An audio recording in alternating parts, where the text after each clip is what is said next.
దేవుని వాగ్దానం. ఈ ఉదయకాలం ఈ వాగ్దానం ఎలా ఉన్నారండి? బాగున్నారా? పొద్దున్న లేచారా? ప్రార్థన చేసుకుంటున్నారా? మీ జీవితాల్లో దేవుడు ఎంతో కృప చూపి ఆత్మీయ ఆరోగ్య ఆర్థిక దీవెనలు ఇచ్చి సమృద్ధైనటువంటి పంట ఇవ్వాలని ఎప్పుడు కూడా తన బిడ్డల పట్ల మేలు చేయాలని ఆశపడే దేవుని మీరు కలిగి ఉన్నారు. ఈరోజు ఇంకా రక్షణ లేని బిడ్డలుంటే యేసు రక్షకుడు నీ కోసం ప్రాణం పెట్టిన యేసుకి నీ జీవితాన్ని ఇవ్వు.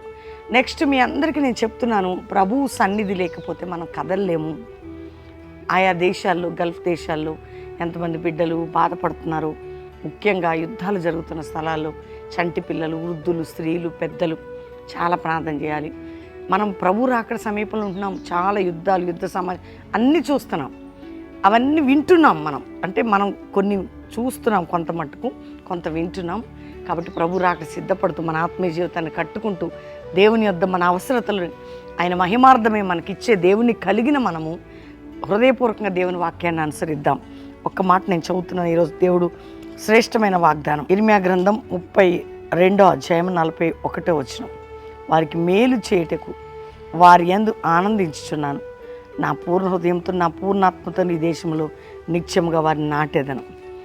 మేలు చేయటం యందు ఆనందించే దేవుడు. ఎంత మంచి దేవుడు అంటే! కీడు చేయడు ఆయన. కీడు చేయటం సంతోషించే దేవుడు కాదు. అంటే మన హృదయంలో కూడా అట్లనే ఉండాలి. ఎవరికైనా మేలు చేయటం ఆనందించాలి. వారు మేలు పొందితే పొందని, ఎందరో మనకి కీడు చేసిపోతారు. వారిని బ్లెస్ చేస్తూనే ఉండాలి. పొద్దున్న లేచి వింటున్నారా? వాళ్ళని ఆశీర్వదిస్తే ఉండాలి. కొన్ని సమయాల్లో నేను నిష్ఠూరంగా గట్టిగా మాట్లాడతా, కష్టంగా. కానీ వారిని ఎప్పుడు కూడా దేవుని సన్నిధిలో, ఎందుకంటే కొన్నిసార్లు ఓపెన్గా మాట్లాడతా, కానీ ఎన్నో సమయాల్లో దేవుని సన్నిధిలో వారు చేసిన కీడుని కానీ, వారు చేసిన చిన్న కష్టాన్ని కానీ క్షమిస్తూ బ్లెస్ చేస్తుంటా. ఎందుకంటే నాకు నీకు మేలు చేయటం ఆనందించే దేవుడు ఆయన. ఈరోజు వాగ్దానం, నీకు మేలు చేసేదను, నేను నాటేదను. ఆమెన్. నీకు మేలు చేయుదను, నేను నాటేదను. ఈ వాగ్దానాన్ని ఎత్తిపట్టి, అంటే మేలు చేయుటలో నేను ఆనందించే దేవుడిని అంటున్నాడు కదండి.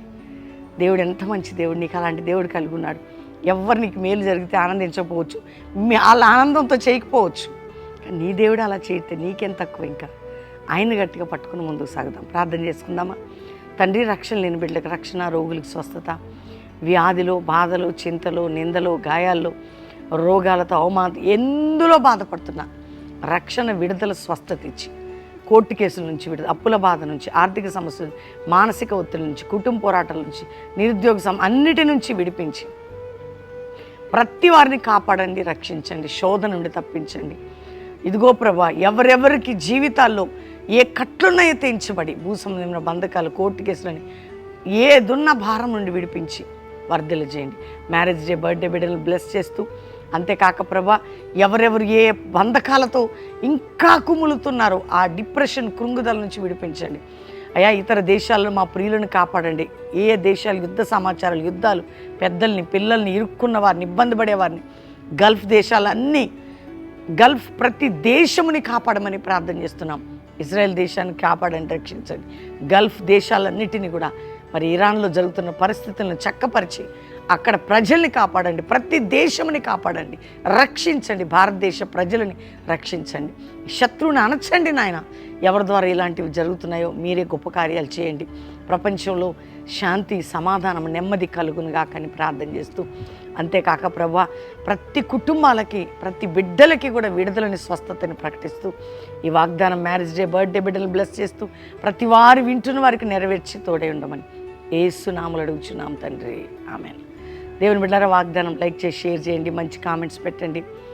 దేవుని ప్రజలుగా మనందరం ఎక్కువ ప్రార్థన చేయాలి. గల్ఫ్ దేశాల్లో, పోనీ యుద్ధం జరిగే స్థలంలో అమాయక ప్రజలు కదండి. ఏ దేశంలోనైతే కష్టపడి నష్టపోయేది అమాయక బిడ్డలు. అది దృష్టిలో పెట్టుకొని మనం ప్రార్థన చేయాలి. అంతేకాక మీ అందరూ కూడా ప్రతిదినం ఉదయం, సాయంత్రం ఇస్తున్న లైవ్ చూడండి. ఇక ఈ week Saturday special meeting Calvary promise and Hyderabad హయత్ నగర్లో. ఈ ఆదివారం 3 ఆరాధనలు, 2వ ఆరాధన బ్యాప్టిజాలు, 3వ ఆరాధన ఆయిల్ అనాయింటింగ్ సర్వీస్ ఉంటుంది. బెల్లంపల్లి శనివారం స్వస్థ సభ, అద్భుతంగా పాల్పొంది ఆదివారం 3 ఆరాధనలు పాల్పొందండి. మార్నింగ్, ఈవినింగ్ లైవ్లో చక్కటి పాటలు, మన వర్తమానాలు వినండి. దేవుడు మిమ్మల్ని దీవించును గాక. Praise lord.